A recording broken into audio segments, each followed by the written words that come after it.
Welcome to our 2025 Baseball Media Day for Region 9 Sports. Devin Dixon, Paul Ratliff here, and let's get it going. We're live at Nets on Fire, and first up, the Dixie Flyers stopping by, and first-year head coach Chunner Nyberg. And Chunner, if you can, just take a minute, talk about getting the job, taking over for a great coach and Coach Danny Ibsen, and talk about the season so far and give us an overall preview for the Flyers. Yeah, thanks, Dev. Thanks for having us over here. Kind of like I said when I first got the job, I had the best examples and coaches before me, and it really is an honor and a blessing and a dream come true to take over the Dixie Flyer program and to be that new skipper. As far as the season goes, really excited about this group. We got our 5 seniors and a bunch of young guys that are coming in, and we're just scrappy. The way to describe us, we just find ways to get it done, and we just get the big hit when we need it. We make the big pitch when we need it, and that's the approach. You talk about the coach you learned from, Jeff Messerly, when you guys won a state championship, was your coach. Danny Ibsen was on staff when you were there too, if I'm not mistaken. So how much do those guys, go a little bit deeper, how much do those guys impact you and your coaching style that you're going to start distributing out to Dixie Flyers and future Flyers? Yeah, I mean, what they did best, more than just finding ways to win ball games, is they just created winners. You know, that winning mentality, that you're never out of a ball game type of approach to the game and to the plate and to the mound. Just a winning culture, a winning environment, and that's really just the lifeblood of our program. You know, we focus on what we do, we take care of our business, and we know if we do that, the outcome's usually going to be what we want it to be, what we expect it to be. So. And, Coach, you talk about the winning culture. This team was just in the state championship just last year, and you take over high expectations, but I'm sure you're ready for the challenge. Talk about just assuming the role as head coach and the high expectations that come with coaching at Dixie. Yeah, I mean, the bar is always set for the Dixie Flyers. You know, we always have the target on our back. Coming from last year, falling short and taking second place, I mean, these guys here, I mean, we all have the same goal. You know, it's win the preseason, win region, win a state championship, and that's the goal, you know. And so as far as, like, any expectation or pressure, I mean, we do put a high expectation on our players, but we definitely work, you know, like we always say, and Coach Levitt always tells the boys, the hay's in the barn. So we're ready to go.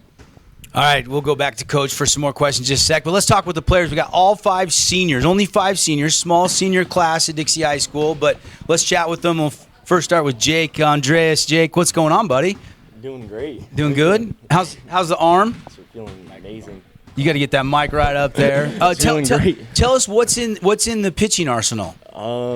Right now, 4-seam fastball, 2-seam fastball, and then a curveball and a changeup. Okay. Yeah. How much does this guy tinker with your pitches? Because he's a former Flyer pitcher in his own right. Yeah, he's always giving me tips and stuff. Always. What's your thoughts on almost but not quite last year and trying to make another run at a title? We had a great year last year. Just fell short. We're looking to get right back there. That's our goal right now, is to get right back to that state championship. And just wanted to ask Ethan, as last year, obviously coming so close to the title, a lot of seniors depart, a lot of key players for this team, but you guys are the new senior class. Talk about the new wave, the new seniors taking a lot of playing time this year for the Flyers. Yeah, I think now we just all need to step up and fill that role that the seniors that left, like the hole that they left, and we just need to fill that role, I feel like. Let's go down the line here and talking with the Dixie Flyers here, getting our Media Day coverage underway. And let's go to Marcus Benson. Marcus, what's your role on this team, buddy? Talk to me about what Coach wants from you this season as a Flyer. So I'm the center fielder. I'm just trying to be a leader out there in the outfield, trying to set the bar high for all the younger kids coming in, set the standard.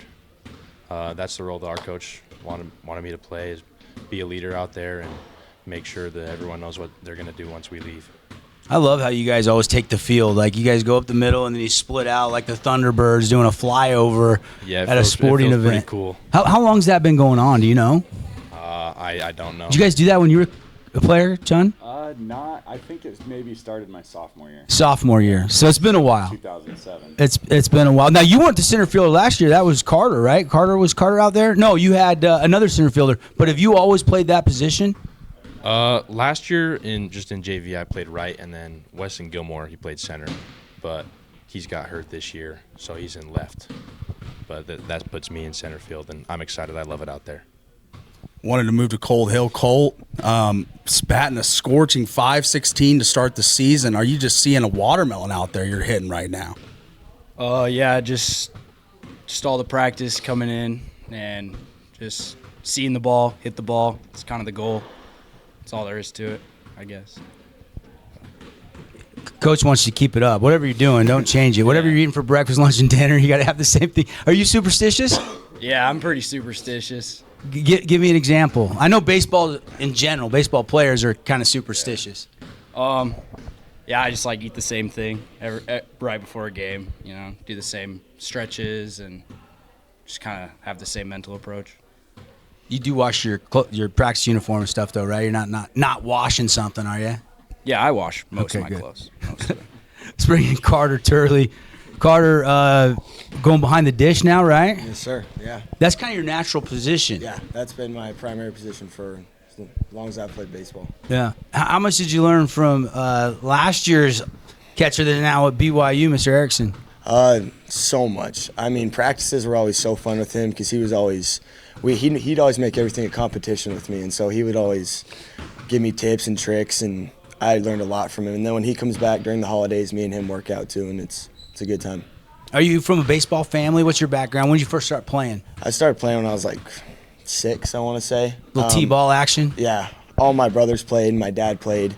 All of his brothers played. All my cousins play. And so our family kind of runs baseball. How many of them made it to the next level collegiately? 2 of my cousins made it. So Noah Turley, he went to Arizona. And then my cousin Gavin's over at Oregon State right now. You got some looks right now? You got some teams talking to you? I'm committed to the University of Hawaii. Oh, you right are? now. Yeah. When'd you commit? Last fall. Okay, so it's been a minute. Yeah. Did they at least fly you out there to take a tour of campus? Yeah, I got to go see the campus. It was a cool experience. I love it. Wanted to circle back to Coach, and these are your seniors. This is your core, of course, but a lot of young players on this team. Weston Gilmore, Max Larkin, so many guys that are contributing early on this season. So talk about your young guys coming up that are going to influence a lot of the makings of this team this year. Yeah, absolutely. Our young guys, they're young in age, but definitely not in experience. And again, that goes back to the ask and the main task we've asked these seniors is, we do have a lot of those younger guys that have to step up and play key roles to help us achieve the goals that we've set for ourselves. And they've done a significant job or a tremendous job at doing that and making sure that they follow suit and put in the extra work and do all those things. That sophomore class, we do have 5 of them, 6 of them with pitching that will play a ton, play really intricate roles with this program. And they're ready to go. They're ready to go. One question people might have watching or listening, new head coach, one of 6 in the state, I believe. Chunner, who's on your staff? How many coaches are back? I don't even know exactly who's on your staff right now. Can you take us through that? Yeah, so our varsity staff right now is myself, Jeremy Hill. He's been with the program for 14. I want to say this is maybe his 15th season. We've got Jagan Levitt, former player at Pineview, won a couple state championships, went over to Utah Tech and was a team captain and started center field there. Great player, great coach. And then our newest coach, this is his 4th year, I want to say. He's been here 3 seasons with us. And then the newest addition is my younger brother, Hobbs Nyberg. Went up to BYU and played football, played baseball. Obviously had all his success here at Dixie High School, winning a couple state championships. And that's our 4 guys right now. And, I mean, really it feels good for me as the head guy, mainly being able to focus on what I want to do and what I want to coach, and knowing that our staff is second to none as far as taking care of, positions as infield, outfield, approaches to the plate, just baseball IQ on how to win games. We really got a second to none coaching staff. So I want to go back to the players for just a second here. Marcus, do practices feel the same this year as they did last spring with the changes in coaching? Everything's pretty much the same. Last year was obviously you had that senior class that really pushed you.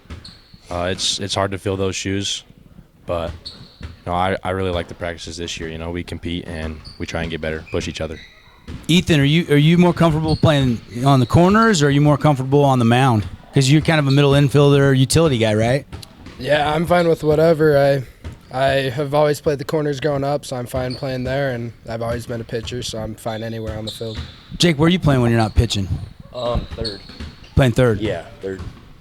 What's the velo at on the fastball, the heater right now? I don't know right now. I haven't gotten clocked for a while, so I don't really know. Yeah. Has Chunner and Hobbs gotten a little brotherly argument yet since they've been coaching together? Yeah. I love it. I love it. Anybody else signed on the team? I know Carter, we found out, going to Hawaii. Anybody else committed? Where are you going, Jake? University of San Francisco. Nice. The Dons. Yeah. Unfortunately, their basketball team made the NIT. All right. The Dixie Flyers, everybody.